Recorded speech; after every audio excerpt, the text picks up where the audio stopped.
Okay, I think I'm live on YouTube now. Okay. Okay.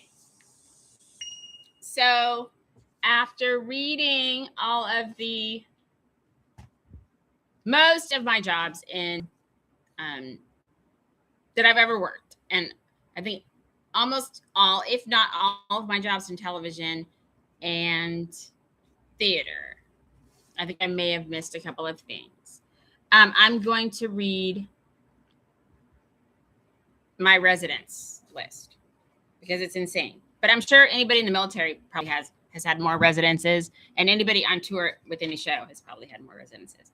Okay, so we were at my grandmother's house after I was born for a couple of years, and we lived in the basement. And my dad, I don't know, I think he was working in the Air Force, and I'm not sure what my mom was doing. So I'm just going to talk about me and not talk about them, because you can just look. There's another YouTube video of my mom talking about the entire family and all the family history. It's called The Color of My Country, I think is what she calls it. Anyway, then we lived in Upper Michigan in Marquette, where the Air Force Base was. My parents finished their school at Northern Michigan University. Okay, I'm just reading now. Okay, I just made a statement saying that I wasn't going to talk about them, but now I'm reading from what I wrote. So I'm going to try to move forward. We lived in Denver, and then in Sacramento in the early 70s. And then, and I'm not reading everything here. Then moved to Los Angeles. Where, I went to school at the Center for Early Education. And then we moved to Palo Alto. And we lived in a couple of residences there. And then I think there was some sort of renovation going on in our house or something like that. I don't know. But we moved to San Jose for a short period of time, and then back to Palo Alto. Palo Alto, the house that we lived in for the 12 years that we lived on Middlefield, has since been completely, like, the foundation is there, but everything else is gone. I mean, they've redone the entire house, which I don't even know how they could do that. And I think I've talked about this before, because those are model Eichlers, historically, should be historically preserved model Eichlers. So I don't exactly know how that even happened. I'm sort of wondering what the blueprint looked like for the model, and then how they got approval from the city of Palo Alto to renovate in such a way. But it's a beautiful home the way it is now, but it looks, I mean, it's completely another house. I'm glad we have images of the home that we lived in, and I have film of it too. So they've changed the numbers because of the, I guess there's some Asian superstition over the number 4. So that's no longer in the house, in the numbering. So this changed the street numbering as well. And then, so then after Palo Alto, I was accepted to UCLA, Northwestern, and Michigan. And I decided on UCLA. So I moved to LA, and I was in Sproul the first year, and then in Reber, and then on Kelton in Westwood. And then I toured with Dreamgirls. So I left LA, and then I came back, and then moved to, I think it was where was I? Oh, Reber the last year. It was Sproul and Kelton, then Reber, I think that's how it went. And then I moved home for a little while, and then I transferred to Berkeley. Oh, I forgot the tour. So on the tour, we started out in Long Beach at Long Beach CLO, and that wasn't part of the tour. And then they decided to take the show on the road. What did I eat this morning? And so from Long Beach, we started out in Fort Worth, and then went to Beverly, which I talked about this morning, Beverly, Massachusetts. And we lived in Fort Worth. We lived in an apartment complex. So that was kind of cool, actually. And I shared an apartment with another chorus girl. And then we went to Beverly, and we were in people's homes. And I talked a little bit about the cat, I think, earlier, the cat. I'll tell that story another time. And then we ended up in Sacramento, and I was at the Motel 6. I don't even know where it is, if it still exists, near the Sacramento Music Circus. And when it was a huge tent, and it's not that now. I talked about that this morning too. That they completely renovated it, but I was there in 1988 with Tour of Dreamgirls. And then, I moved to Baltimore for an internship and stayed with the family because I did an internship at WBAL TV right after the tour. And then, let's see, I'm kind of going around in circles, but I returned to school at UCLA, and then I transferred to Berkeley. So I was at Berkeley in a co-op for a summer, and that was hysterical. And then I was in the dorms. I think it was in Unit 3. And then I graduated from Berkeley, and then I got accepted to the University of Michigan, and I lived in North Campus at Bates Stanley dorms for the 2 years that I was there.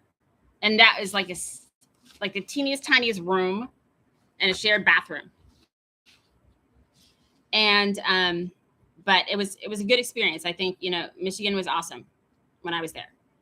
I had the ESPN experience, which is incredible. And then I did an internship that I talked about earlier at WDIV for a semester. And that was really cool. And then as a result of being at Michigan and doing the internship and also doing ESPN, I put together a resume tape and I sent it to the stations in Michigan, in Detroit. And the news director at WXYZ said, you're kind of young and green, whatever. But we can't hire you now here. But Scripps Howard has a position open in Memphis. So I'm going to send your tape there. And then I interviewed at WMC, and he was hired there for a year. And then I got an agent and was hired in Seattle. So I moved to Seattle, and I lived downtown in the Denny, what they call the Denny Regrade area. They may have renamed it, but it's right next to the Seattle Space Needle, it's freaking beautiful over there. I had the best apartment with the most amazing view. Seattle is gorgeous. And then I left Seattle and moved to San Jose. And I was with the San Jose News Channel as a freelance reporter for a year. And then I got a job as a weekend anchor reporter in Salinas. And I was there for 6 months before I auditioned for Annie, the 20th anniversary classic Annie production tour with Nell Carter, and was cast. And then moved to New York and was staying with a friend. I stayed with a friend I did theater with in New York. And then the tour went to Houston, St. Paul, Rosemont, Baltimore, Boston. And my last day was February 9th in Boston. And like I said this morning, the tour went on for a couple other stops before it went to New York. And I lived in Stanford for a couple weeks, or actually, I think it was like a month. And then I moved to New York. And I was living in New York and moved a couple of times. Like I was in one place and then another.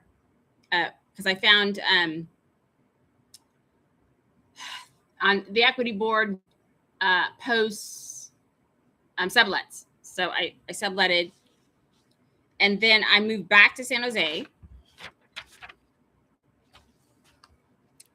And then I moved to Salinas, back to Salinas, where I'd been anchoring reporting before I left for New York. And I actually freelanced at a station for like a week or two when I got back. I think it was like less than a week, actually, about a week. And then I moved. I don't really want to go through this, but after the trauma that I experienced that I've already talked about a million times, I moved to Detroit, back to my grandparents left a home for us. So I lived there. And that was an awful experience with my cousin. But I did work with Michigan Opera Theater, which was really fantastic. And we saw a lot of shows go through there, including Sunset Boulevard, which was great. Petula Clark was fantastic. And I auditioned for Sunset Boulevard and was supposed to meet Andrew Lloyd Webber because I knew Sarah. I wasn't going to mention anybody. Like, okay, so I knew somebody in the cast, and she told me that he was making an appearance that night, and the lobby was freaking packed with people. Packed. And it was snowing, and I was driving this old Oldsmobile that my grandparents left us.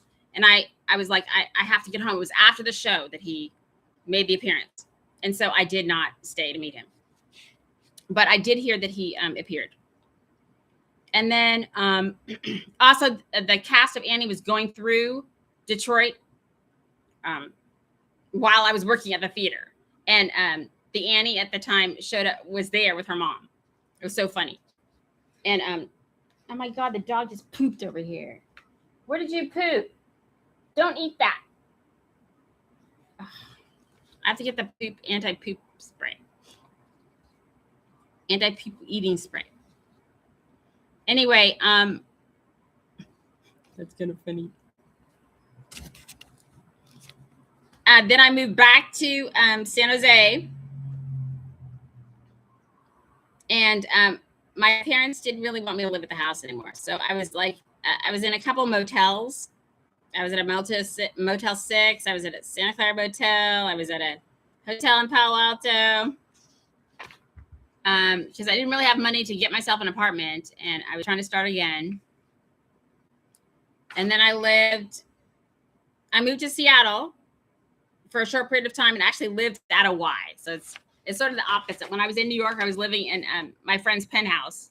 And then when I got back from New York, I'm living at a Y, which is opposite of the star to be, right?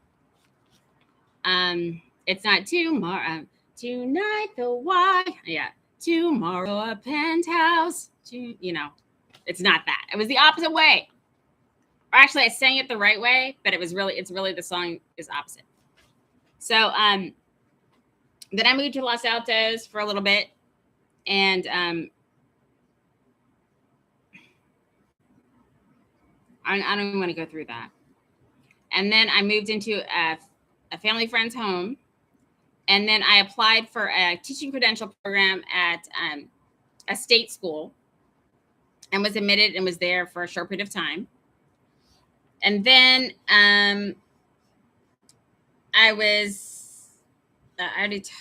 so I moved back to the Palo Alto area and lived for a short period of time in a couple of homes that I found on basically in the paper. And then I moved to Sunnyvale, and that other trauma happened. And then I moved to, I was in San Jose for a while, and then I moved to Belmont because I was trying to finish up my credential. But that didn't work. And then I moved here to Sacramento. And then I got married and moved to Fresno. And then during COVID, I moved back to Antelope. And then I was in Antelope. And then I moved back to Natomas. Because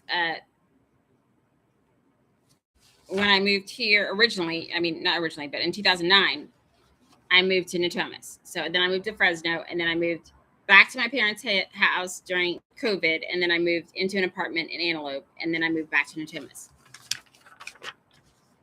And then while this apartment was getting ready, I was in a hotel at a Marriott, and then I moved into this apartment, and now that's like 63 moves. So I'm exhausted from moving, and I want a permanent place. And my goal really is to find a house, but I have a feeling I'm actually going to end up in another apartment before a house. So that's it. And I didn't go through the reasoning for each thing, but I have like paragraphs of reasoning for each move. And some of it is great, and some of it is terrible. So I guess that's it. I think I've done all of my diarrhea of the mouth I could do. for this summer. So I'm going to make it my goal to only make an appearance like twice during the day, and the rest maybe just like a little text or a little writing. And that's it, because this is not really getting me anywhere. So, but I did want to share it though. So I hope you guys have a really great day. And my dog is tearing up mail and pooping. So I'm going to go handle that. And we're going into training today, another training session, so that this should help. It's my little fur baby child issue. It really is Terry Talaferro, and I hope you guys have a great day, and I'm signing off.